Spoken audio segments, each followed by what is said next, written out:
neuroanatomía y neurofisiología en psicología de la conciencia. La conciencia.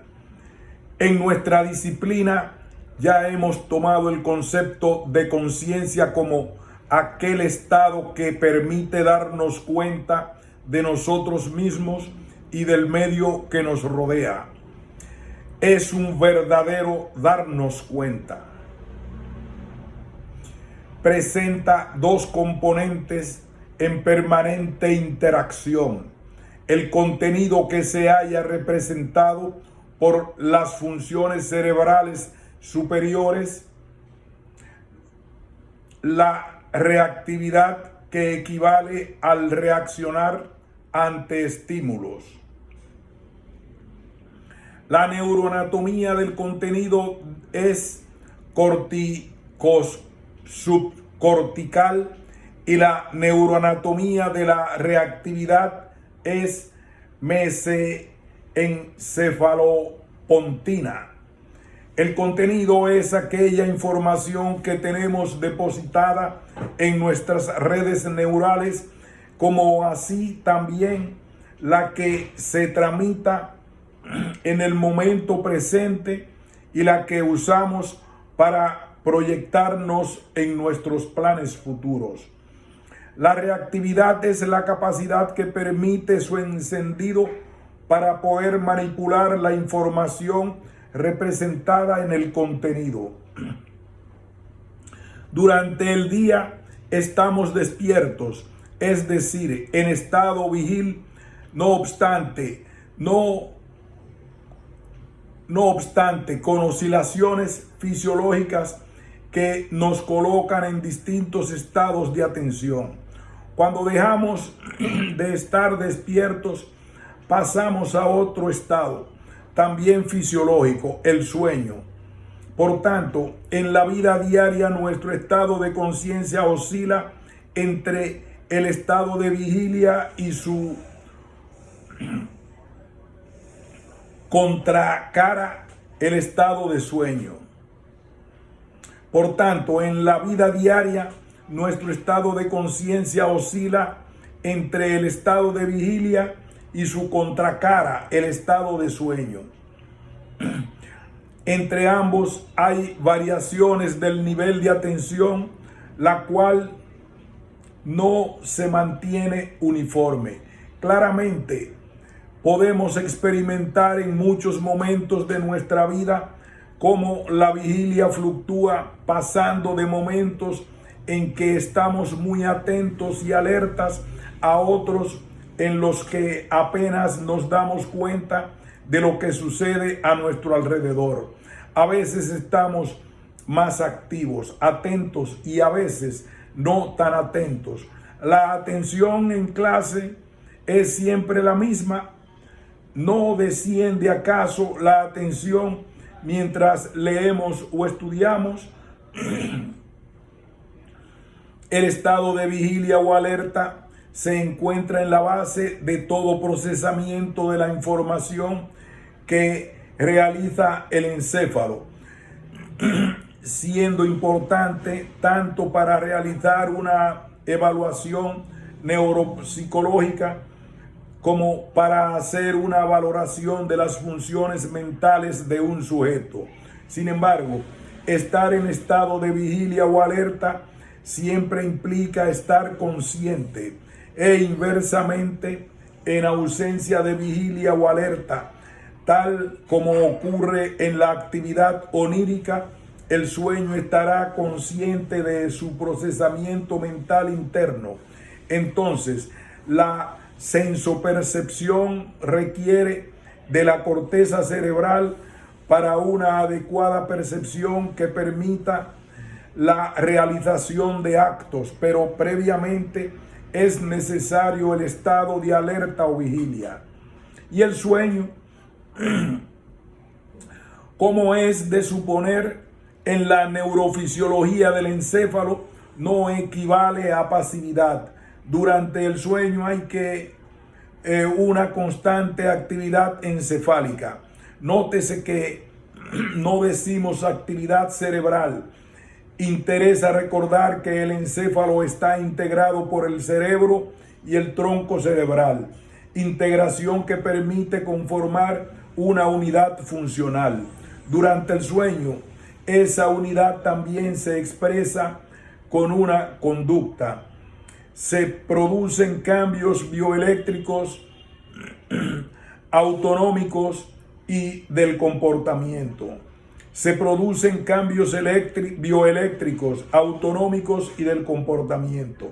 Hasta aquí hemos hecho un recorrido desde la neurofisiología, analizando las modificaciones funcionales de nuestro estado de conciencia en situación normal. Haremos ahora una breve descripción en situaciones patológicas, con el fin de poder entender mejor el concepto de conciencia y no para profundizar en detalles que exceden a los objetivos de este texto. En un extremo nos encontramos con la pérdida de conciencia, al cual se lo denomina estado de coma, verdadera contracara de la conciencia vigil. Existen además estados intermedios patológicos que, agrupados con el nombre de estados precomatosos, son la obnubilación, la confusión y el estupor. En la obnubilación se conserva la lucidez. Es un estado donde el sujeto tiene la posibilidad de discernir su ubicación temporoespacial, y en los otros estados, tanto en la confusión como en el estado estuporoso, pierden la condición de lucidez. El estado estuporoso es el mayor deterioro de la conciencia previo al coma, en el cual el sujeto solo puede lograr discretas respuestas frente a la aplicación de un estímulo doloroso. Entonces, los estados opuestos a la alerta o vigilia son el sueño, mecanismo fisiológico, y el estado de coma, situación patológica. En ambos existe actividad en el encéfalo, inducida activamente a través de complejos mecanismos que en el sueño permiten el dormir y el despertar, pero en el coma no resulta posible ese despertar.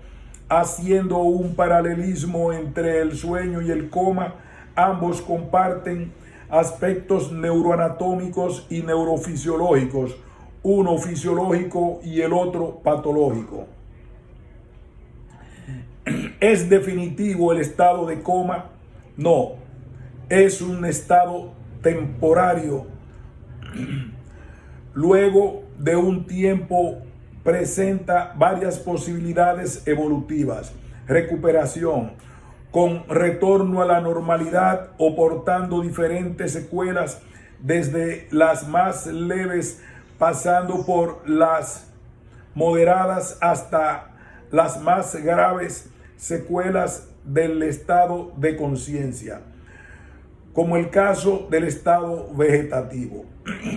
Muerte del encéfalo, y por lo tanto el sujeto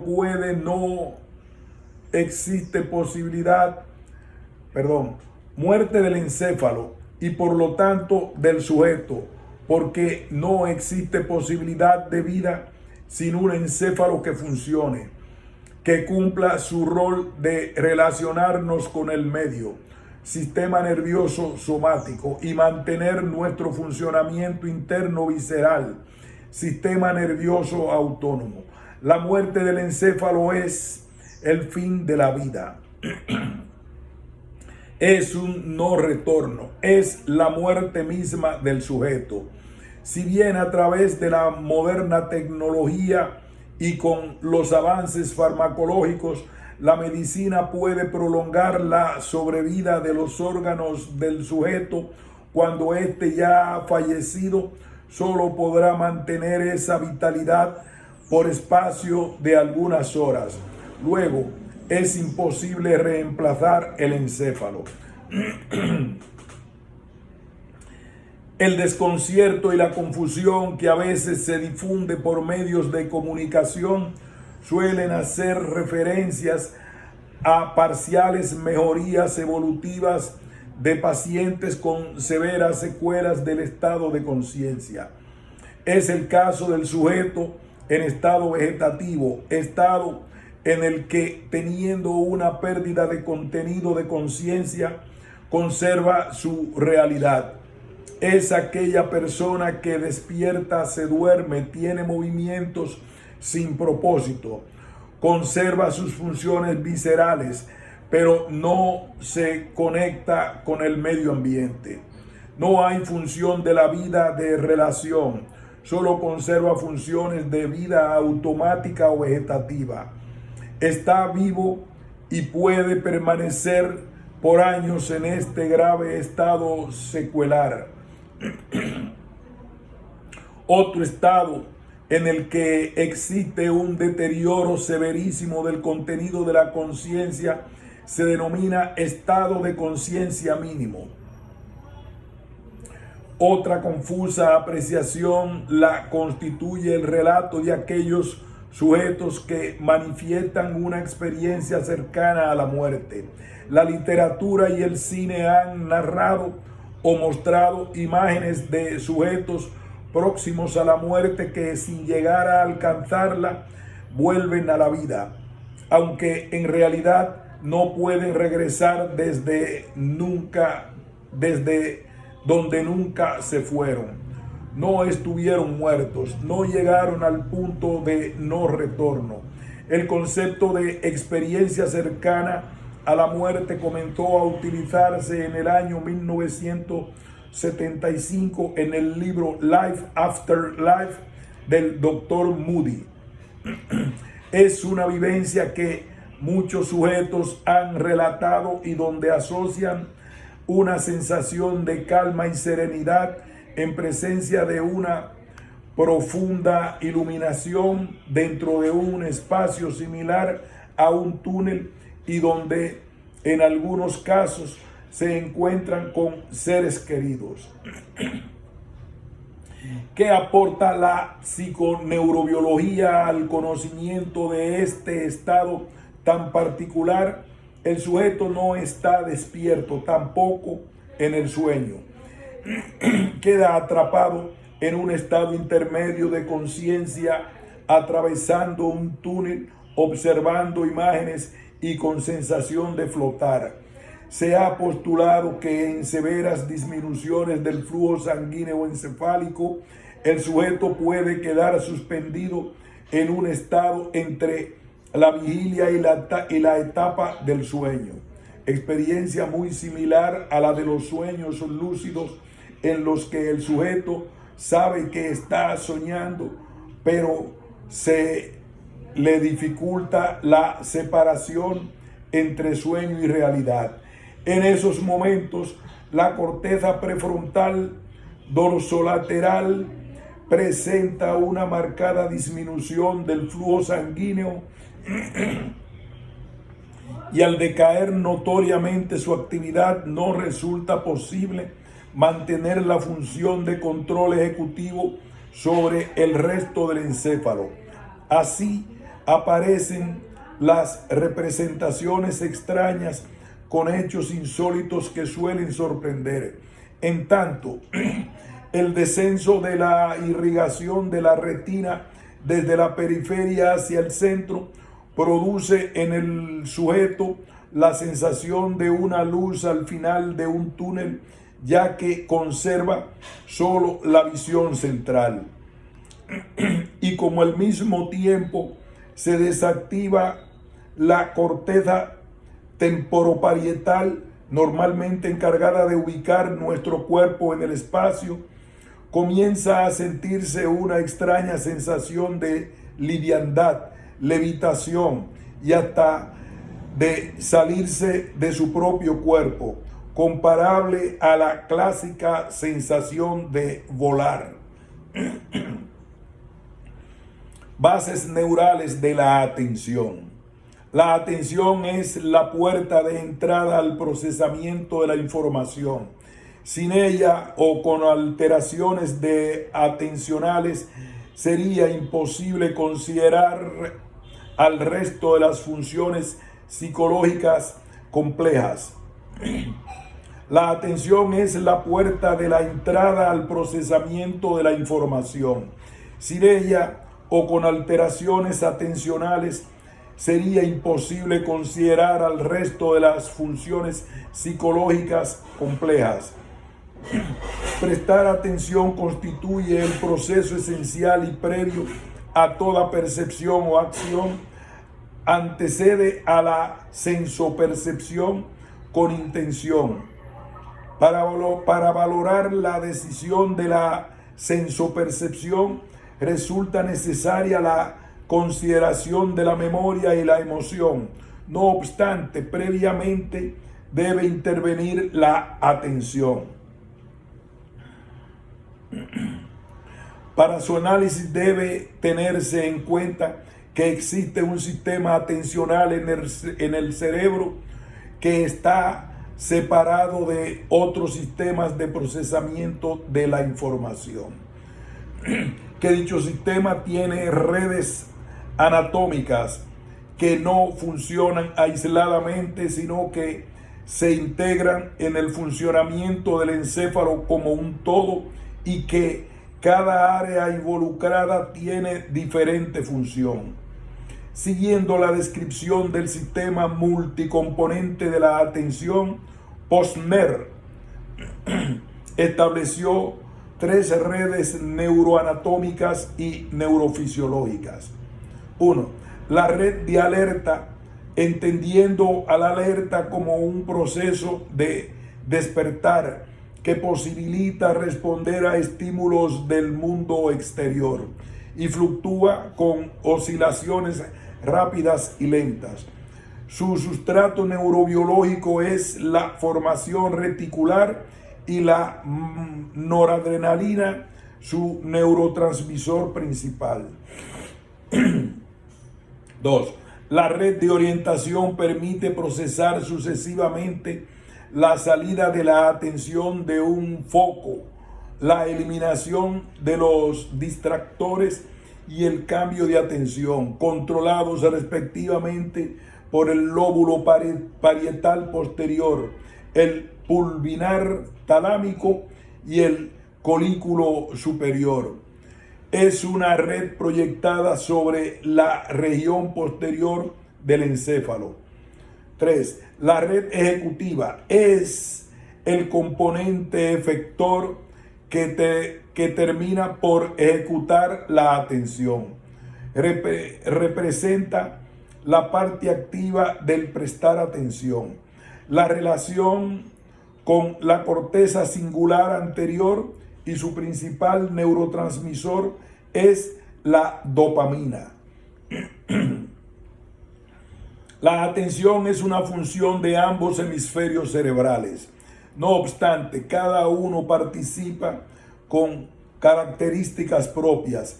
El derecho hace el procesamiento holístico y el izquierdo analítico y secuencial. En la modulación, en el derecho predomina los circuitos noradrenérgicos y en el izquierdo los dopaminérgicos. Además existe una dominancia del hemisferio derecho, puesto que si bien cada hemisferio controla su propia activación, el derecho activa más al izquierdo que este al derecho.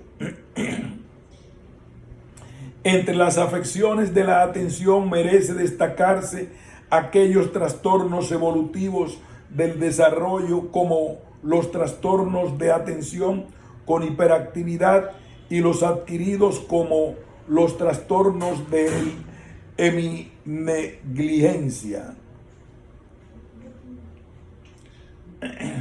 La conciencia es un proceso separado de la atención. La atención es un requisito necesario para acceder a la conciencia. Para que un hecho sea consciente requiere de atención. La experiencia consciente comprende el dar cuenta del medio a través de los sentidos y darse cuenta de sí mismo mediante el lenguaje interno del pensamiento y la imaginería mental. Ambos dependen de darse cuenta y de la capacidad de reportarla. Pero también existen estados no conscientes donde el sujeto no puede ser capaz de reportar la presencia de un estímulo. No obstante, es percibido por los sentidos y por el encéfalo, asociándose respuestas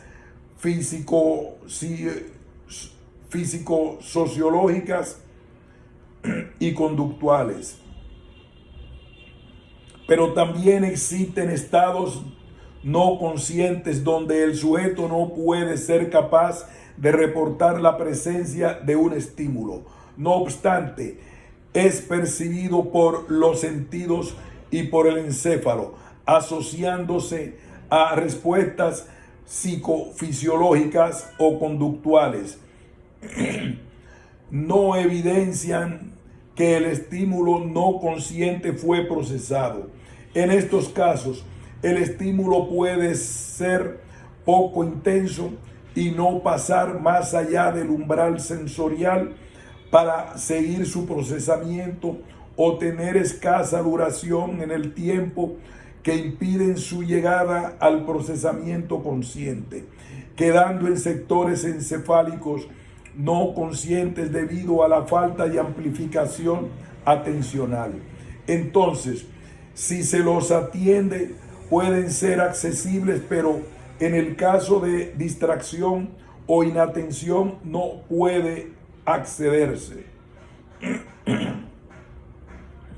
Sabemos que gran parte de nuestros procesos mentales tramitan información no consciente, y el darnos cuenta o ser conscientes de un hecho y poder expresarlo implica una modificación en el procesamiento de la información. En este caso, para poder transformar una información no consciente en una experiencia consciente, se involucran los sistemas frontoparietales, verdaderos analizadores que cumplen funciones de filtros y que a continuación consideramos. El frontoparietal externo o lateral entre la corteza prefrontal dorsolateral y la corteza parietal superior. Involucra la realización de movimientos proposicionales, ya que regula la atención y coordinación visual, manual y espacial, interviniendo además la memoria del trabajo, capaz de manejar la información durante un breve espacio de tiempo. Es el sistema que tramita la cognición de los estímulos del medio ambiente. El frontoparietal interno o medial entre la corteza prefrontal ventromedial y la corteza singular posterior. Se trata de un caso de una conectividad funcional donde la mayor actividad se produce en reposo e inversamente se desactiva durante la realización de una tarea dirigida hacia un propósito. Es el sistema que tramita la información interna. Es autorreferencial en relación a la proyección del pasado y del futuro del sujeto, pero también interviene en la consideración del estado mental de los otros. El frontoparietal intermedio entre la corteza singular anterior y la corteza insular anterior se encarga de controlar y equilibrar la información más trascendente, tanto del sistema externo como el interno, a cargo de los precedentes. integrando los circuitos frontoparietales y los ganglios subcorticales, nos permite comprender que los actos voluntarios y deliberados, si bien comienzan en forma no consciente, llegan a hacerse conscientes a partir de que la corteza prefrontal permite ese darse cuenta.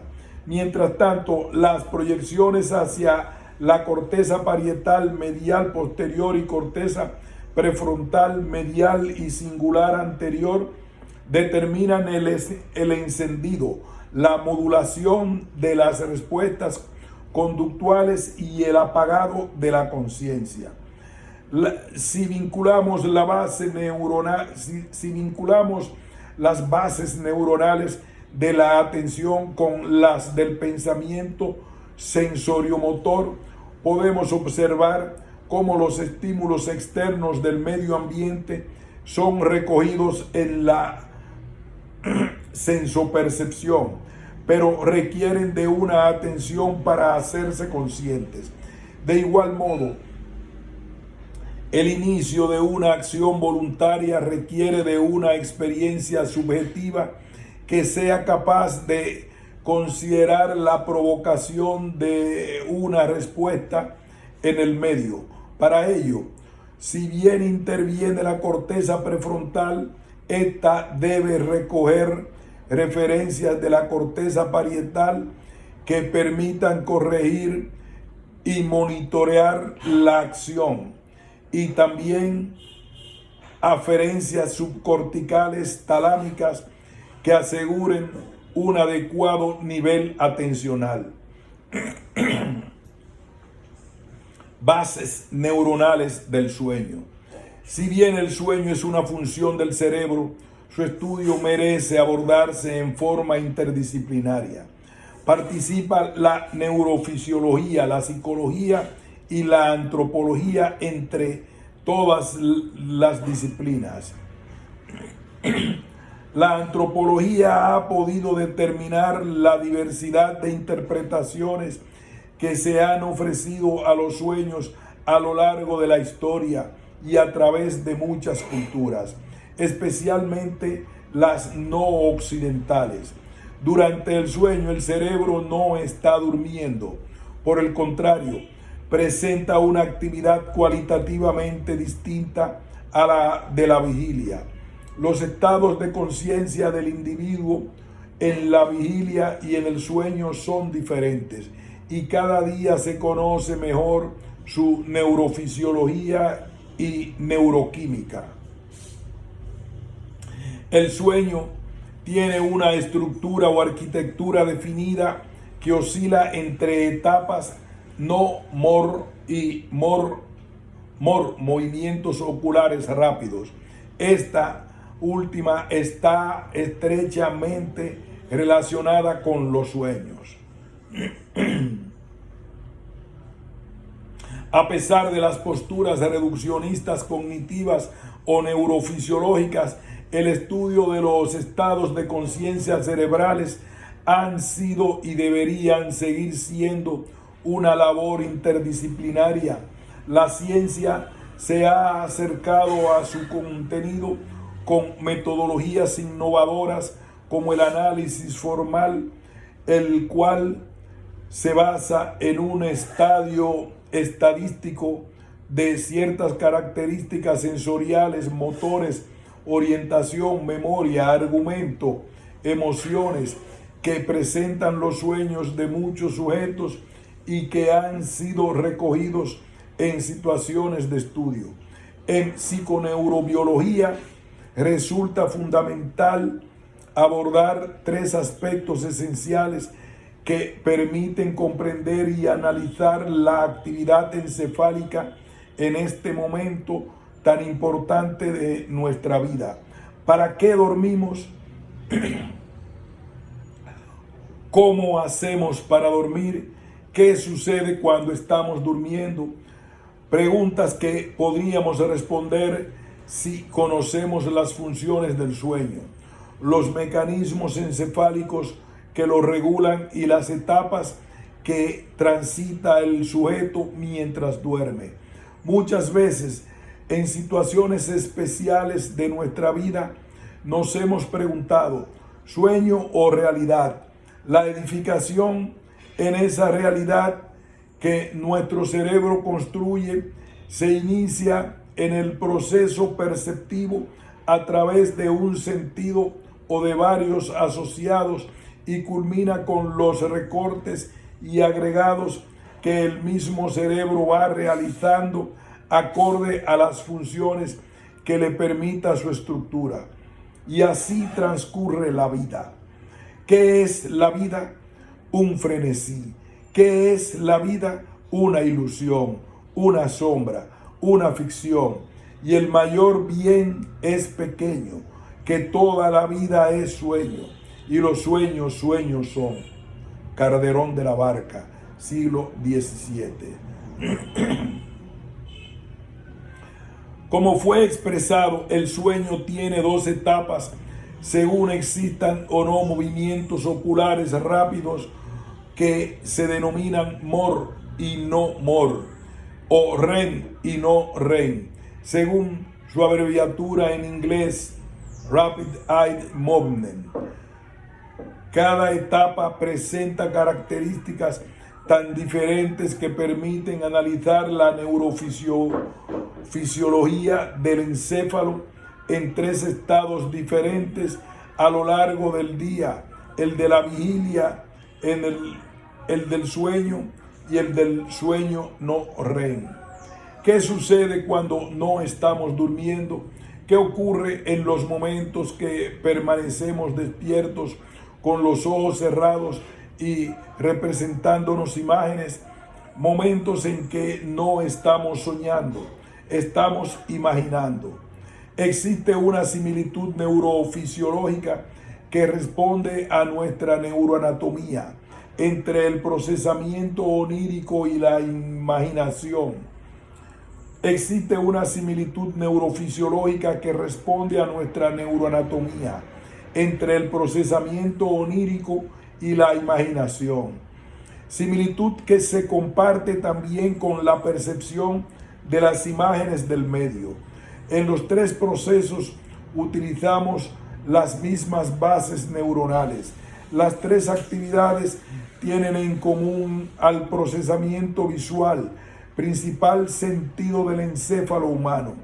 Ya vimos en el capítulo anterior cuando Aristóteles nos advertía que era el más importante de los sentidos. Luego, la ciencia fue demostrando los motivos por los que Juan Cuatrecasas expresaba el concepto de encéfalo óptico. La mayoría de las células y conexiones encefálicas lo justifican, y por eso imaginamos y soñamos con un contenido prioritariamente visual, el mismo que también utilizamos predominantemente para comprender la realidad.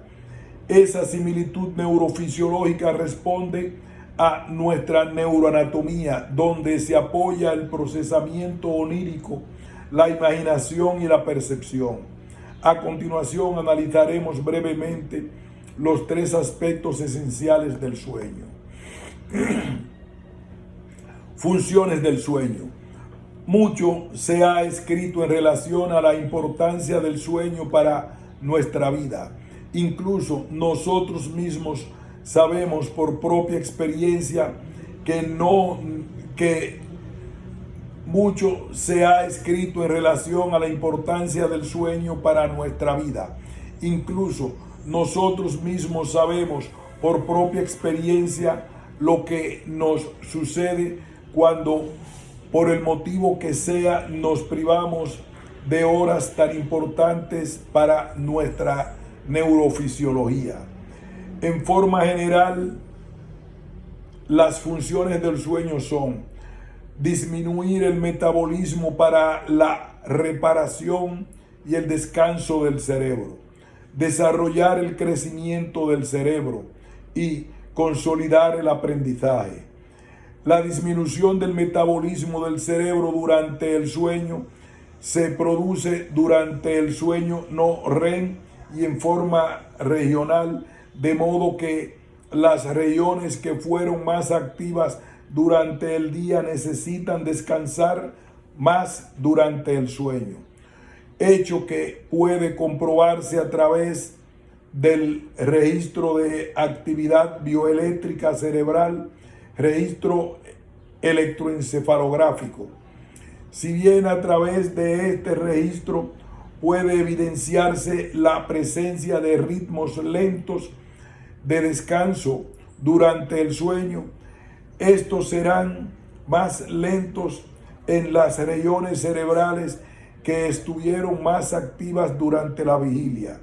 Respecto a la importancia del sueño en el crecimiento y desarrollo cerebral, merece destacarse la cantidad de horas de sueño de un recién nacido respecto a la de un adulto, especialmente la del sueño REM, que siendo muy abundante en el neonato, disminuye paulatinamente de duración a medida que aumenta la edad cronológica del sujeto.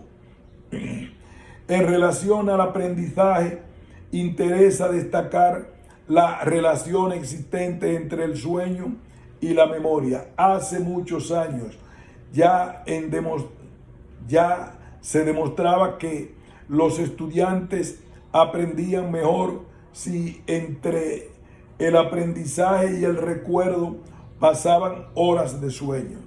Por eso, siempre se obtendrán mejores resultados si el sujeto transcurre horas de sueño entre el aprendizaje y el recuerdo que si permanece en vigilia. Así como existen diferentes periodos durante el sueño, también existen diferentes tipos de memoria. No hay un sueño único, como tampoco una única memoria. Por eso, si bien no resulta sencillo relacionar en forma categórica al aprendizaje con el sueño REM o con el no REM, muchos autores se inclinan por relacionar la importancia del sueño REM con la memoria procedimental y el no REM con la declarativa. Cruzando aspectos neuroanatómicos y neurofisiológicos, resulta posible resumir las similitudes y diferencias del sueño REM y no REM. En el sueño REM se activan estructuras relacionadas con la memoria emocional, tal como la corteza singular anterior y el complejo amigdalino. Probablemente sea el motivo por el cual durante el sueño se activan contenidos oníricos con alta carga emocional. Y también el hecho que los sueños suelen estar asociados a estados emocionales. También es el sueño REM el que se lo suele asociar con la memoria procedimental, al punto que los sujetos que realizan un aprendizaje motor tienen mejores respuestas luego de un periodo de sueño que aquellos que permanecen en vigilia. Y si consideramos a los que durmieron, habrán aprendido mejor quienes tuvieron mayor tiempo de sueño REM. Al comienzo del sueño, el sujeto ingresa en la etapa no REM, siendo muy destacada su etapa de sueño profundo, que corresponde a la etapa 3-4. Esta etapa coincide con los niveles más bajos del cortisol en sangre, hormona que interfiere en la consolidación de la memoria declarativa. En términos neuroanatómicos, interfiere en la comunicación del hipocampo con sus referencias a toda la neocorteza. Su disminución mejora la consolidación. En este sentido, merece diferenciarse el concepto de consolidación sináptica de la consolidación de la memoria. La consolidación sináptica requiere del mecanismo de potenciación a largo plazo y se producen en el sueño REM. En cambio, la consolidación entendida como la distribución en las diferentes regiones corticales cerebrales se realizan preferentemente en el sueño REM, momento en el cual el hipocampo se encuentra especialmente preparado para poner en acción a sus proyecciones eferentes. En conclusión, el sueño es para descansar, para crecer y para consolidar nuestro aprendizaje. Por eso, si bien podría considerarse que el sueño tiene un componente adaptativo y expresado a través del aprendizaje, se trata de un estado imprescindible para la vida. Si no se duerme, la vida sería imposible. Hay que restaurar el equilibrio y consolidar lo aprendido, algo así como parar y avanzar. Mecanismos del sueño. No vamos a dormir. ¿Por qué habitualmente dormimos a la misma hora todos los días? ¿Tiene el sueño un ritmo a cumplir? Efectivamente, el ritmo circadiano, controlado por el encéfalo a través del núcleo supraquiasmático del hipotálamo. Diariamente este núcleo es sincronizado a través de la iluminación externa, de los cambios de temperatura y de los ruidos extremos. Estos estímulos actúan directamente sobre el hipotálamo.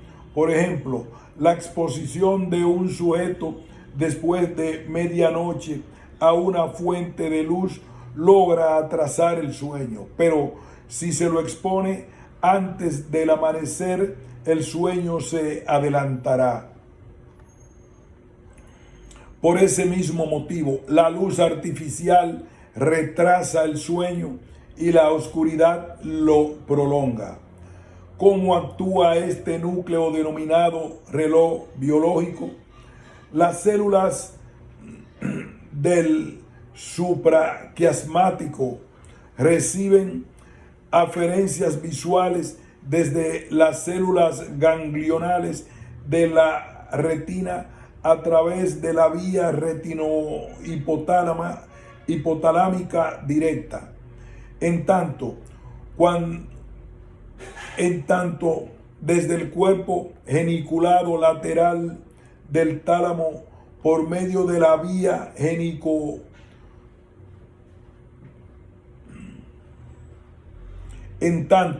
desde el cuerpo geniculado lateral del tálamo por medio de la vía geniculo-hipotalámica indirecta le llegan proyecciones que ejercen el rol de reiniciadores del reloj.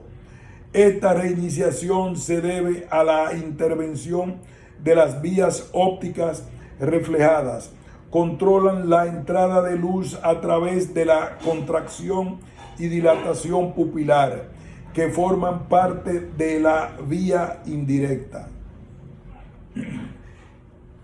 Las neuronas del NSQ proyectan sus referencias a otros núcleos hipotalámicos como el área preóptica ventolateral, que controla el mecanismo del sueño, y hacia núcleos anteriores del hipotálamo que controlan la temperatura corporal. Por lo tanto, el núcleo supraquiasmático regula el ritmo circadiano, vigilia-sueño, a través de sus conexiones con centros activadores e inhibidores, determinando la transición de la vigilia al sueño. Entramos en el sueño. Cuando comenzamos este proceso, ingresamos a la etapa no REM. El área preóptica ventrolateral está poblada de neuronas inhibitorias que segregan GABA y proyectan sus axones y los tubérculos mamiliares hipotalámicos a la protuberancia dorsal, a los núcleos del rafe y al locus coeruleus. Estas estructuras están encargadas de activar la corteza y el comportamiento. Al recibir la inhibición de las regiones hipotalámicas, activan una inhibición recíproca que impide que las neuronas de ambas regiones se hallen activadas al mismo tiempo. De este modo, el sujeto puede estar dormido o despierto, pero no en los dos estados al mismo tiempo. Existen además otras sustancias capaces de provocar modificaciones en este complejo mecanismo. La cafeína actúa inhibiendo el centro del APBL y la orexina, como ocurre también en la motivación del sujeto. Activan los centros de activación de la corteza. A punto de despertar. Durante el sueño hay momentos en los que casi nos despertamos, pero seguimos durmiendo. Son momentos en que transcurrimos en el sueño REM. A punto de despertar. Durante el sueño hay momentos en los que casi nos despertamos, pero seguimos durmiendo. Son momentos en que transcurrimos en el sueño REM. El primer signo de un episodio REM es la aparición de las ondas PGO, cuya denominación proviene de las iniciales de los centros donde se originan. P, protuberancia; G, geniculado; O, occipital. Las neuronas protuberanciales, las neuronas protuberanciales corresponden a un área específica llamada peribranquial. Estas células segregan acetilcolina y normalmente se hallan inhibidas en la vigilia y en el sueño de ondas lentas por las neuronas serotoninérgicas, núcleos de rafe, y noradrenérgicas, locus coeruleus. Desde el área peribranquial, las neuronas proyectan sus axones hacia la formación reticular póntica y de ahí hacia diferentes regiones encefálicas. 1. Al núcleo geniculado lateral del tálamo. Segundo, centro que interviene en la génesis de las ondas PGO. 2. Al núcleo preóptico para determinar respuestas genitales en el sujeto durmiente. 3. El mesencéfalo para provocar los movimientos oculares rápidos. Y 4. Los núcleos motores del tronco encefálico y de la médula espinal para producir parálisis muscular. Y por fin nos despertamos. Tras el vivir y el soñar está lo que más importa, el despertar, decía el poeta español Antonio Machado. Y por fin nos despertamos. Tras el vivir y el soñar está lo que más importa, el despertar, decía el poeta español Antonio Machado. Para considerar el despertar interesa puntualizar que la corteza cerebral se activa neurofisiológicamente desde el sistema reticular del tronco encefálico, pero también desde otras regiones el cerebro basal anterior, circuitos colinérgicos del núcleo basal de Meissner y del área septal, y el hipotálamo posterior, circuitos histaminérgicos e hipocretinérgicos. Por ello, existen 3 etapas que deben considerarse para la reacción del despertar: la reactividad dirigida por la formación reticular, la regulación afectiva y atencional coordinada por el cerebro basal anterior y el hipotálamo posterior, y la etapa cerebral, constituida por los hemisferios cerebrales, incluyendo a los ganglios basales. Esta última etapa vincula a la percepción, aferencia, a la orientación con respecto a sí, al medio en el que se halla el sujeto, a la motricidad, eferencia y a la actividad psicológica compleja determinada por la elaboración y planeamiento de la conducta. Etapas del sueño REM y no REM. Mucho se ha avanzado en el conocimiento de este estado con intensa actividad cerebral llamado sueño, donde se suceden modificaciones autonómicas, bioeléctricas y compartimentales. Etapas del sueño REM y no REM.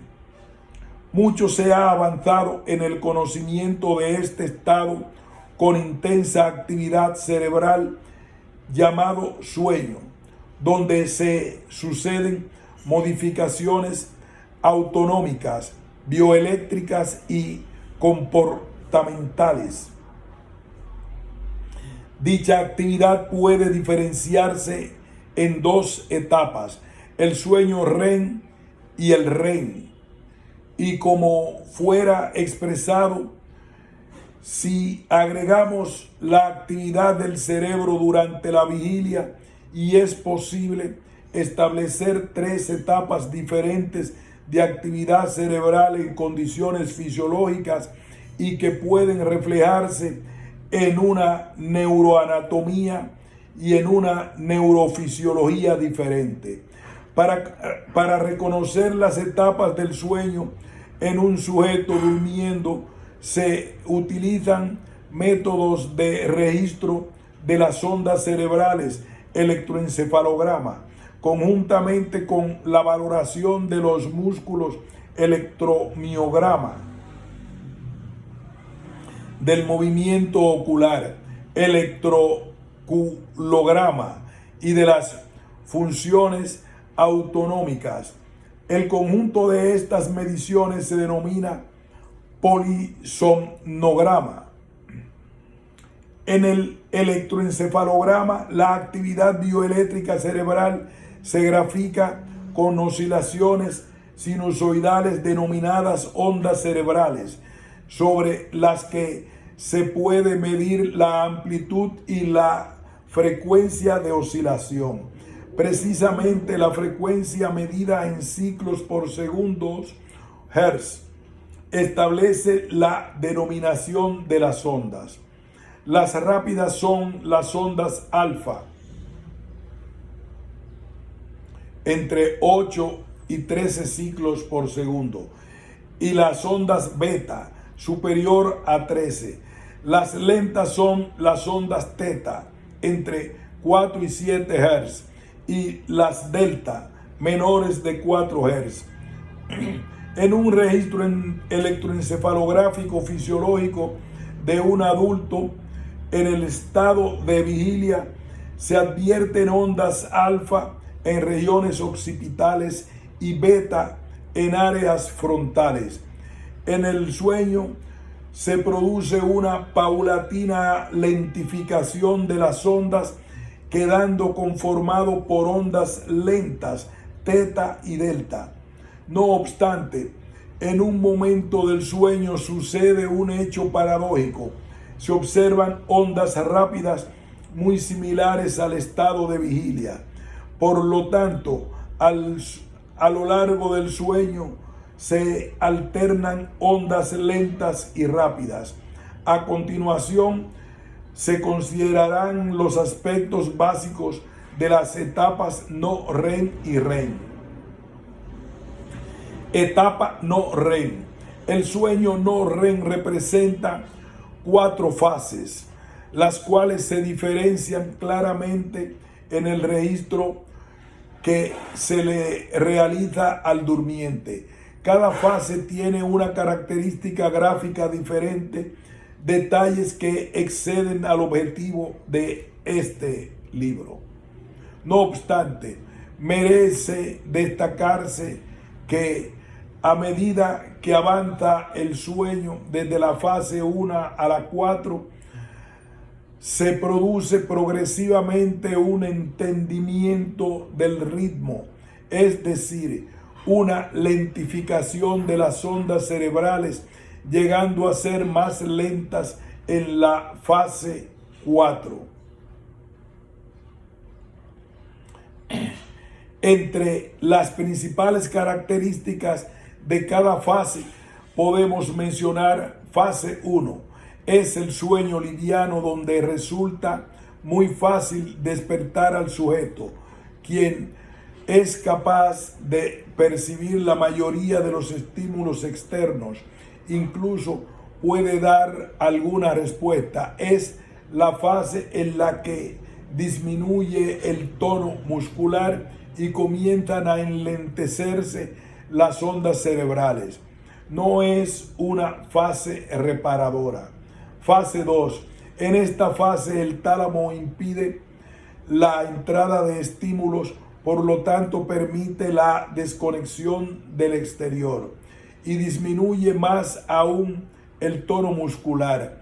Es una fase donde el efecto reparador solo es parcial. Tanto la fase 1 como la fase 2 son eliminadas en el sueño no REM, cuando el sujeto pasa mucho tiempo sin dormir. En estos casos, el cerebro solo utiliza las etapas 3 y 4, las cuales son consideradas imprescindibles y constituyen el momento donde las ondas cerebrales son muy lentas, más aún en la fase 4. En estas etapas se bloquea aún más la entrada de estímulos externos y desciende más todavía el tono muscular. Si se despierta al durmiente en estos momentos, se sentirá muy desorientado y confuso, sobre todo cuando se lo despierta en la fase 4 del primer ciclo del sueño. En esa fase 4 pueden producirse algunos ensueños. No obstante, en forma inespecífica y rudimentaria, no se forman historias y solo pueden aparecer figuras o imágenes. En general, el sueño lento se caracteriza por la presencia de ondas delta que se generan desde la corteza y por los usos de sueño que se generan desde el tálamo. Etapa REM. El sueño REM se caracteriza por la presentación de un registro electroencefalográfico desincronizado, similar al estado de vigilia del sujeto. Por este motivo, el sueño REM se lo denomina también como sueño paradójico, ya que es una verdadera paradoja observar el registro en el que el sujeto está durmiendo, pero electroencefalográficamente se lo puede considerar despierto. En esta fase, el sujeto 1 carece de tono muscular, por lo que es imposible la movilización. 2. Presenta Presencia de movimientos oculares rápidos. 3. Presencia de erecciones del pene o secreciones vaginales. Y 4. Percibe el contenido onírico propio de los sueños. Organización del sueño. En la construcción de la arquitectura de un sueño normal se alternan las etapas no REM, REM. Ambas etapas constituyen un ciclo que dura aproximadamente 60 a 90 minutos. Durante un periodo de sueño nocturno se observan de 4 a 6 ciclos no REM. En los primeros 2 ciclos predomina el sueño no REM, pero en los ciclos posteriores esta etapa disminuye a la vez que aumenta la cantidad del sueño REM. La proporción de sueño REM aumenta desde el primero al último ciclo y hacia el final de la noche la fase REM más larga puede durar hasta 1 hora. Por tanto, el primer tercio de un episodio normal de sueño nocturno de 7 a 8 horas está dominado por el sueño no REM y el último tercio del sueño REM. Existe una secuencia establecida que transcurre desde la vigilia hasta el inicio del sueño, comenzando en la fase de la etapa no REM, siguiendo con las fases sucesivas, después con el sueño REM y luego retomando la etapa no REM para continuar así sucesivamente. En el primer ciclo, el no REM es más profundo, siendo sucesivamente más superficial a medida que avanza durante la noche hasta el último ciclo, donde su profundidad es significativamente menor respecto al primer ciclo. Aquí pausamos.